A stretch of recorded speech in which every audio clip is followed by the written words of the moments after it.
Hi everyone, welcome back to Fingerstyle Ukulele with me, Matt Stead. In today's video we're going to take everything that we learnt in the last video, all those good habits like 45-degree angle, uke not too close to the body, only playing the strings when necessary, and we're going to practice it with two scales, the C major scale and the F major scale. More than that though, I'm going to show you how those two scales can unlock the whole ukulele fretboard so you can learn notes all over the place. And we're also going to play some really beautiful but simple melodies. A melody being where we take notes and we play them one at a time with a particular order and rhythm to create a piece of music.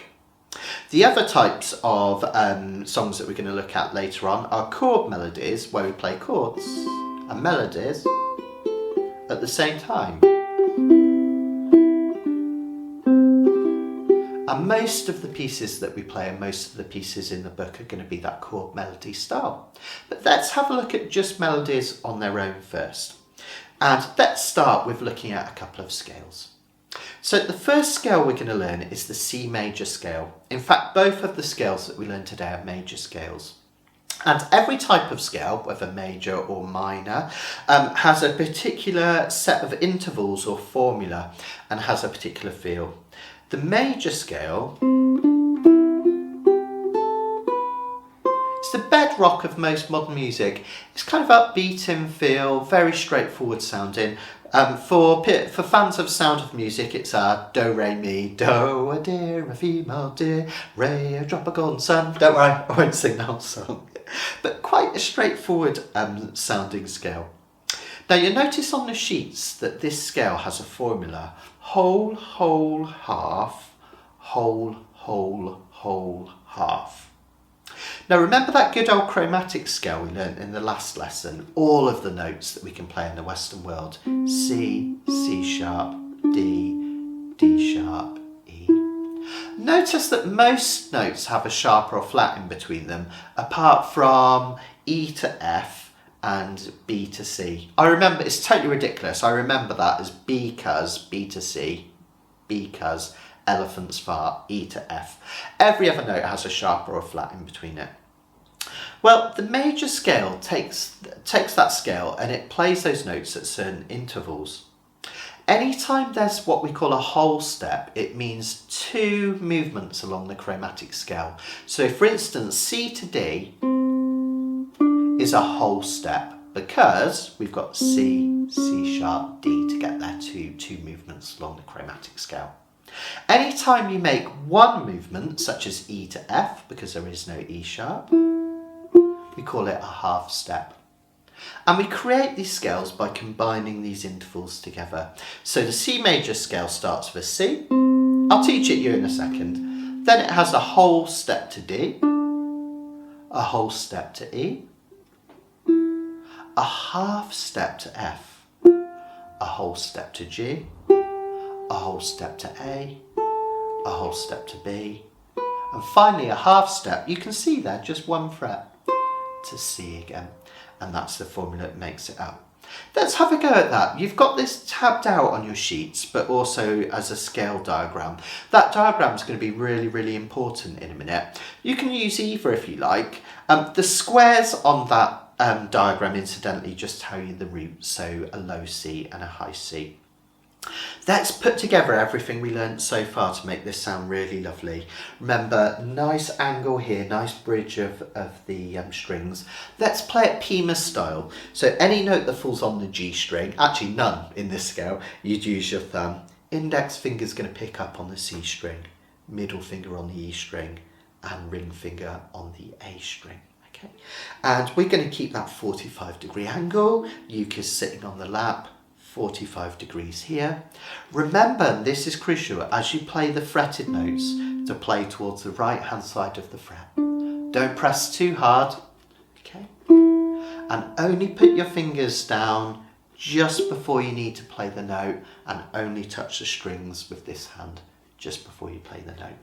So we've got an open C, second fret gives you D, we have an open E, first fret gives you F, third fret gives you G, open A, 2nd fret gives you B, 3rd fret gives you C.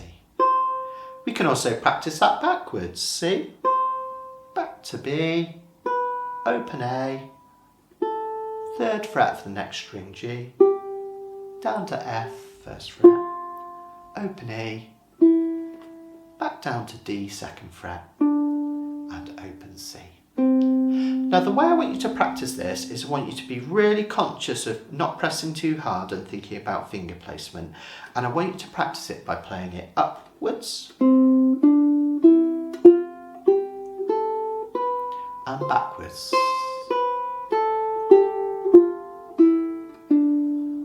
If you finger any of the notes and you get this sound, consciously move that finger to the right and try again for a clean sound and practice it up and down a few times, get really comfortable. Another thing which is super crucial is I want you to say the notes out loud or in your head as you play them. C, D, E, F, G, A, B, C. Because it's really important that you remember the names of those notes and where they are so that you can learn the fretboard. So many of my students, I'll say, play the C major scale, and they'll play it perfectly, and I'll say, what's that note? And they have to think about it, and it's because they haven't really said it as they practice it. So C, D, E, F, G, A, B, C, C, B, A, G, F, E, D, C. I had to think about it then. Another lovely way that is great to practice major, and any scale in fact, is to play thirds, 3 notes at a time, and then we kind of take like 2 steps back, 1 step forward. You'll see what I mean. I'll explain it as it goes. It's a lovely way to learn any scale, and it gets you playing in a really progressive manner, which is going to make sense for when we do the fingerstyle, rather than just playing through the scale 1 note at a time. So what I want you to do this time is I want you to try playing C, D, E, the first 3 notes. Then I want you to go back to D and play D, E, F. So 3 notes from D. Back to E, E, F, G. See how that's working? You've guessed it, F, G, A. G, A, B. And then A, B, C. And finally we're going to do B, C. We're going to go up to the 5th fret for a high D and finish on this C. See how it's kind of like I say, almost like 1 step forward, 2 steps back, or the other way around, always get it mixed up. So C, D, E, D, E, F, E, F, G, F, G, A, G, A, B, C, B, C, D, and then finish on that C. It's hard to sing. You can also try it backwards if you want. C, B, A, B, A, G, A, G, F, G, F, E, F, E, D, E, D, C. A lovely, really progressive and brilliant way to practice your major scales. Next up, we're going to learn our F major scale. So the F major scale still has the same intervals. We start with an F, then we have a whole step to G. I'll talk you through the fingering in a second. We have a whole step to A. A half step gives us a B flat. Every key has a certain amount of sharps and flats in it. C has no sharps and flats. F has 1 B flat. G has 1 sharp. It just depends where you start from. The intervals give you a certain amount of sharps and flats. So whenever you play an F, remember that the B is going to be a B flat. I'll do that again. So we do F, a whole step to G, a whole step to A, half a step to B flat, whole step to C, whole step to D, whole step to E, and a half step to F. So exactly the same interval, still do, re, mi, as the C major scale, but this time we're doing it in F major. Let's go through the fingerings of that one. It's the 1st fret of the E string, gives you F, 3rd fret gives you G, open A, First fret of that string gives you B flat. Third fret is C. Reset now to your index finger on the 5th fret for D. 2 high gives you E to the 7th. And finally use your pinky or your little finger on the 8th fret for that F. Now that's a useful way of playing the F major scale because it takes you quite a way up the fretboard. But what we're going to look at now is a shape that you can use to play that F major scale, which goes across the strings, and some of you will already know this, but there's some magic in that shape. Once you've learnt that shape, believe it or not, you'll be able to play every major scale on the ukulele really easily, I promise you will. If you don't already know, I'll show you how. So this time, again, this is in your sheets. On the second sheet, it says F major scale position 5. And I'll come in on the close camera and I'll show you how to play this across the strings.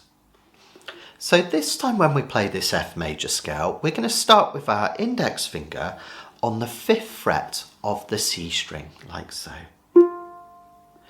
We're then going to take our 3rd finger up to the 7th fret, 2 higher. Now this time we're going to play the A note. Instead of an open A, we're going to play the 5th fret of the E string. That's useful to know that's same as an open A. That will come useful later on. Next up, we're going to play the next fret along for a B flat. We're going to go 2 higher for a C. Back to the 5th fret for a D of the A string. 2 high gives you E. And 1 high gives you C. Now that's easier to play in some ways because the fingers naturally fall comfortably. I'll do that again from the C string. We've got 5, 7, 5, 6, 8, 5, and then up to 7, and finally 8. Now again, just like with the C major scale, say them as you play them. F, G, A, B flat, C, D, E, F. We could play it backwards. F, E, D, C, B flat, A, G, F. And of course you could also play the thirds, F, G, A, and then G, A, B flat, A, B flat, C, B flat, C, D, C, D, E, D, E, F, and then E, F, up to the 10th fret for G, and you can finish on another F. Again, just optional, a lovely way to practice that F major scale. Now here's where the magic starts. What if I told you that because of being able to play those two scales, C major and F major, you could play and know every note on your ukulele? You think? No, you can, I promise. All you need to do is combine those and put them together. If you think about it, ignoring the G string, which we'll talk about in a second, by playing the C major scale, C, D, E, F, G, A, B, C, you know most of the notes on these first few frets, right? Because we've been practicing them. Then for those notes in between the scale, just use that chromatic scale that we learned in the first lesson, and you've got it written out on your sheet if you're not sure, to fill in the gaps. So for instance, if we know that this note here, the first fret of the E string, if we know that's an F note, and we know that the 1, 2 higher is a G note, then using the chromatic scale, if we wanted an F sharp, we know that we just play the note in between, the 2nd fret. So you can use those chromatic scales to fill in the gaps. Now, magically, if you think about it, really think about it, that means you now know every single note on the first 4 frets. Because for instance, if you know this note is a C, the 3rd fret of the A string, you know that this one must be a C sharp on the 4th fret of the A string. It's like magic, right? So that gives you your first 4 frets. Well, you know your F major scale, or you will when you've learnt it, in this position. Well, that gives you all of the notes on the next 4 frets. Magic, right? And of course you can still fill in the detail, fill in the kind of the blanks. So if you know that the 5th fret of the C string is now also an F, don't worry if you don't yet, you will. And you know the 7th fret is a G, you must know that the middle one is an F sharp. And you can fill in the gaps like that. So really amazing. But you might wonder, what about this G string? What about all those notes along there? You can use a trick. This is really magic, okay? Any note that you play on the A string, you can play exactly the same note on the G string 2 frets higher. It's exactly the same note. Now, if you're on a low G, the note that you play will be an octave lower, but it will still be the same note. So the 1st fret of the A string is a B flat or an A sharp, depending on what key you're in. The 3rd fret of the G string is the same. The 3rd fret of the A string is a C. The 5th fret of the G string is a C. The 5th fret of the A string is a D. The 7th fret of the G string is a D. So, using that bit of formula, bit of mathematics, bit of common sense, you know all the notes that are on the G string. That means just using these 2 scales, you pretty much know every note on the first 10 frets. How amazing is that, right? Really powerful. That's going to help you so much with your fingerstyle playing for finding notes all over the fretboard. Of course, we've got the tablature to help you, but isn't it brilliant to really know and understand these notes? It's really satisfying. Okay, notice one more bit of magic. Notice that these major scale shapes for the C major scale and the F major scale are exactly the same shape. It feels different when you play the C major scale because this nut kind of means that some of the strings, some of the notes are played as open notes. But the pattern is exactly the same. And that is super, super powerful.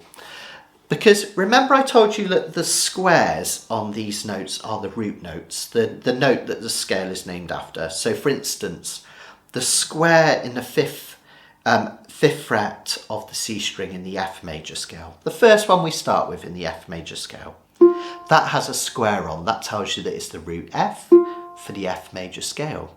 And we played a pattern, didn't we?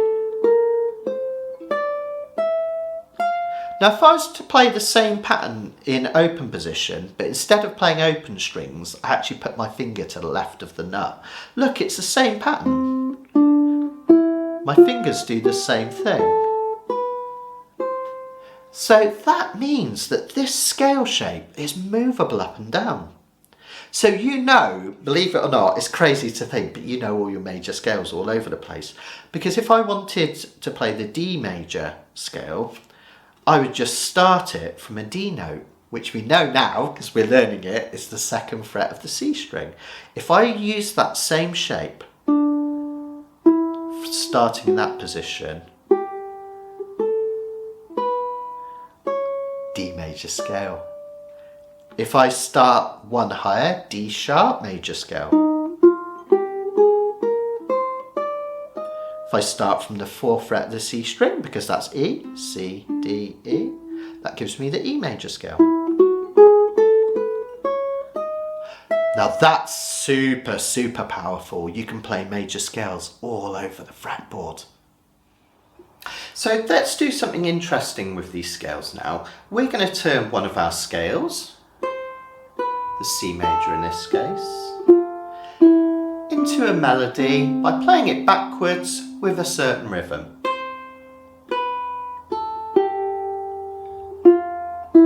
Now hopefully, to most of you, that phrase is instantly recognisable as the opening phrase of Isaac Watts' Joy to the World.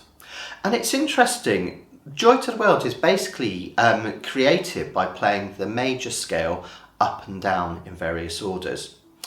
I won't go into too much of the history, but it's kind of just fascinating. This was written in 1719, and at that time major scales were quite a new concept. Until then, rather than major and minor scales, people wrote songs using something called modes, which is a very small specific amount of notes played in specific orders, basically. And that had been a way of songwriting and composition for centuries. So at this time, the major and minor scales were quite a new concept. We use them all the time in modern music.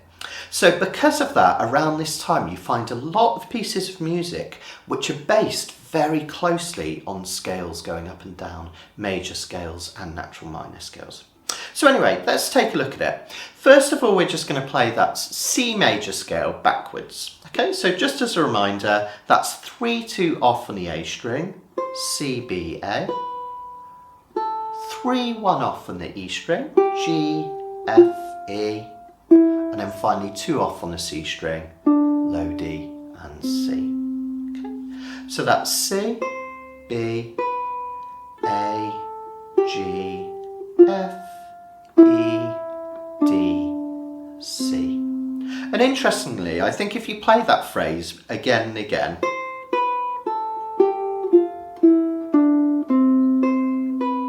kind of reminds me of church bells pealing on a Sunday afternoon. That's because church bells are often tuned to a major scale, one at a time. Anyway, let's have a look at what Isaac Watts did. He took those notes and he played them in this order, with this rhythm. So it's exactly those notes we played from the C major scale, played backwards. Now you can worry about counting crotchets and quavers and all that stuff, which can be a bit tricky for now, or just listen to my rhythm and copy it back. I'll play the first few notes. Just have a try of that. C, B, A, G. And then the next section, F, E, D, C. Fantastic. I'll play it one more time and then you copy it back.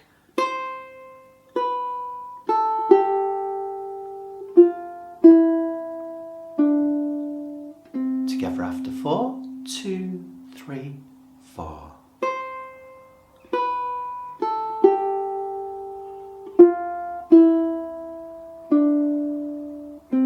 How amazing is that? A beautiful piece of music just using a major scale played backwards. The next part starts from G, the 3rd fret of the E string, and it goes up in steps. We have G to A to B, and B to C. So let's practice the first, that takes us, this is the first line basically. Let's play it together really nice and slow. 2, 3, 4.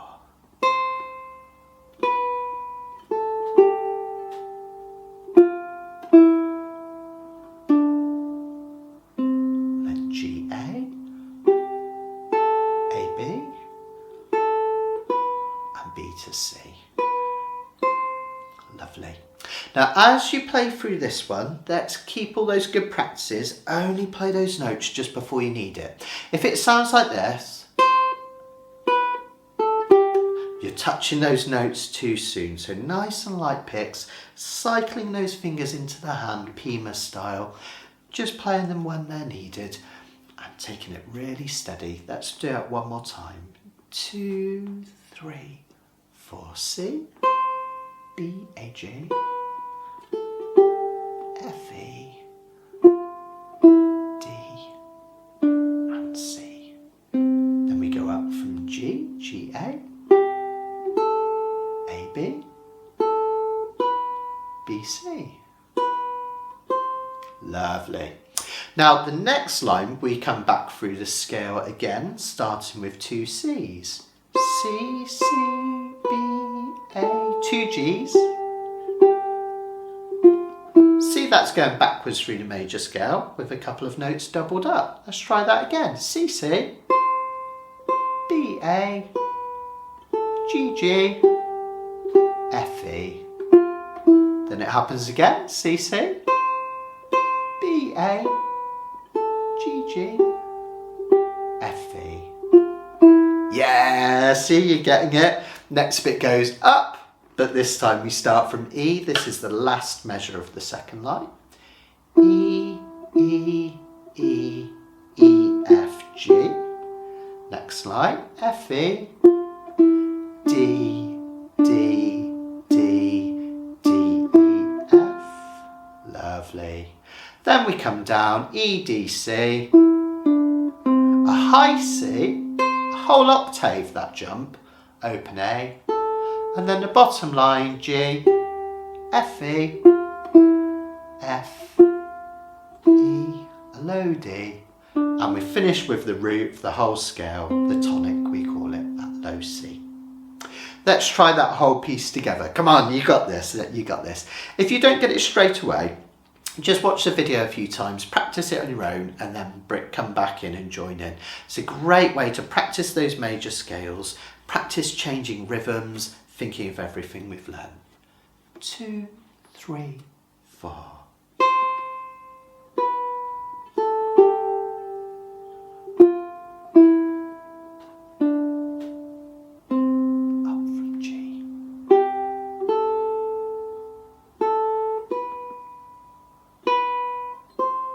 Next line, we come backwards.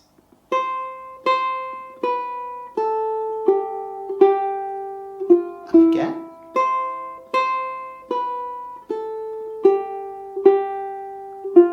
E's. E, F, G. D's. E, D. High jump.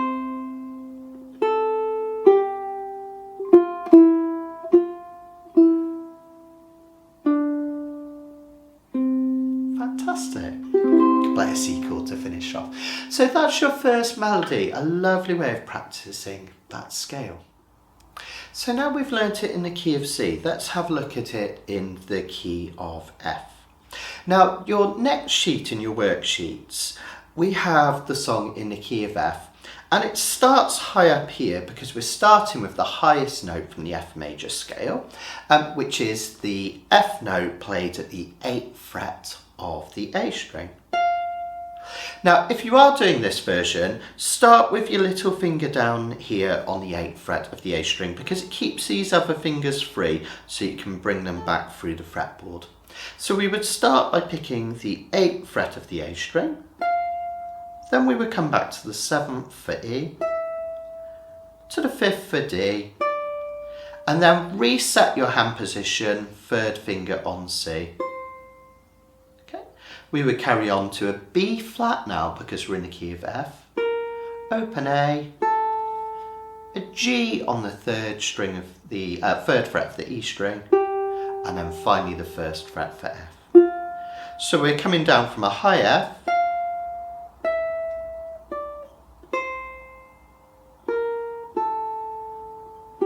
to a low F. Now that's great, and I would like you to play through that version because it's great to practice playing from one position into another here.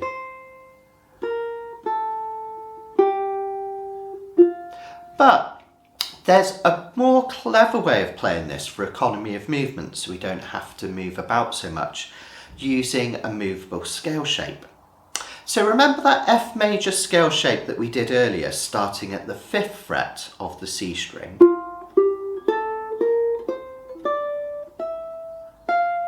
If we use all of the notes from that scale shape, notice how much more compact the piece is.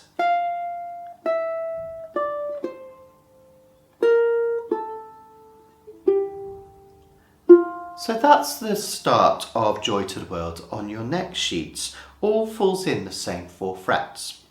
Now, incidentally, we call these positions, we give them names, and we name them after the fret that our index finger falls naturally upon. So by playing in this position, we call it position 5, and that's because the index finger, the lowest placed finger, is on the 5th fret.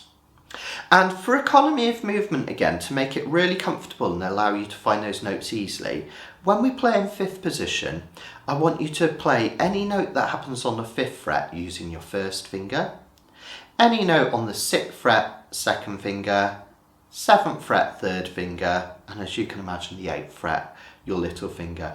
So let's play through that again. So we've got 8, 7, 5 on the A string. Then if we carry on down the scale, we've got 8, 6, 5 on the E string, and then finally 7 and 5 on the C string. Okay, so that's our F major scale backwards.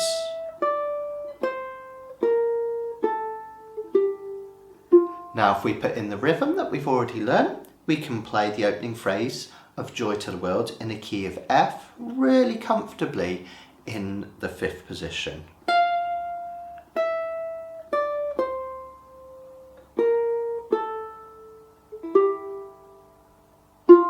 Fantastic, let's do it together. 2, 3, 4.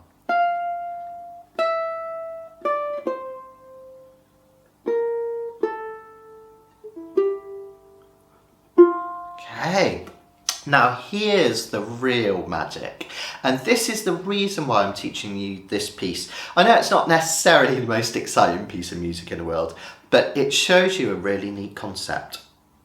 These scale shapes, like the F major scale, are movable. In fact, it's actually the same scale shape, isn't it, as the shape that we use for the C major scale. It's just that on the C major scale, some of the notes fall open, so it feels different when you play it. But if I was to do everything I did on the 5th, 6th, 7th and frets, and I did exactly the same thing but 1 fret lower, so I started on the 4th fret, this note here is an E note. Okay, because it's back from an F, and we know there's no E sharp, so if you go 1 note lower than F, we get E. Now if I do exactly what I just did, 1 fret higher on these frets,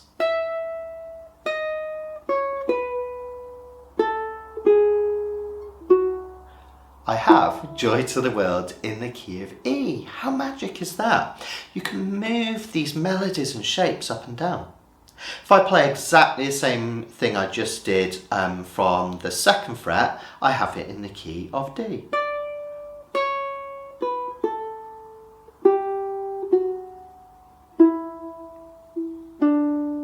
So whichever note you finish on here on the C string, that's the name that your key is named after. That one's a D note, so that one is in the key of D.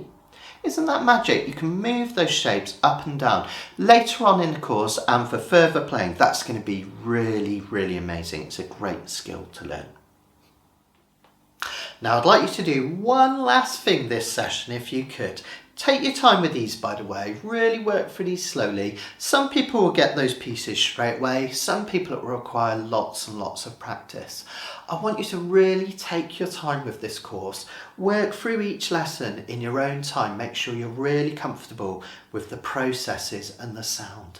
If you're still getting lots of buzzing and it's not sounding too great, go back to working on the scales and then gradually apply the melody. But when you're ready, what I'd like you to do, now you've learnt it with what we call Fingerstyle, which is going to be really, really useful for later on, I'd also like you to try playing the whole thing using just your thumb. So remember, thumb is going to be at a right angle to the strings, that's really important. That will stop it coming sideways and accidentally twanging the string and getting that horrible noise. And you're either going to use the pad of your thumb if you have no nail, or the middle part of your nail if you do have a nail. And much of the movement is going to come from the elbow, but a tiny bit from the knuckle as well.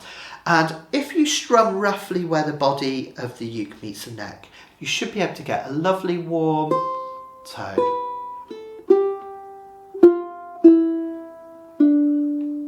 I'd like you to practice the version in C and of course in F. That's going to set you up for both using Fingerstyle and the thumb version, which we're going to be using in many of the pieces. And in the next lesson, we're going to learn your first full performance piece. We're going to learn a piece called Psy Waltz, which has loads of beautiful things going on. We're going to take that melody playing that you've learned from today, and we're going to put it together with chords to learn something really pretty, including harmonics, which is a lovely, lovely way to play ukulele. And I will see you there shortly. Take care everyone, much love and Yukon.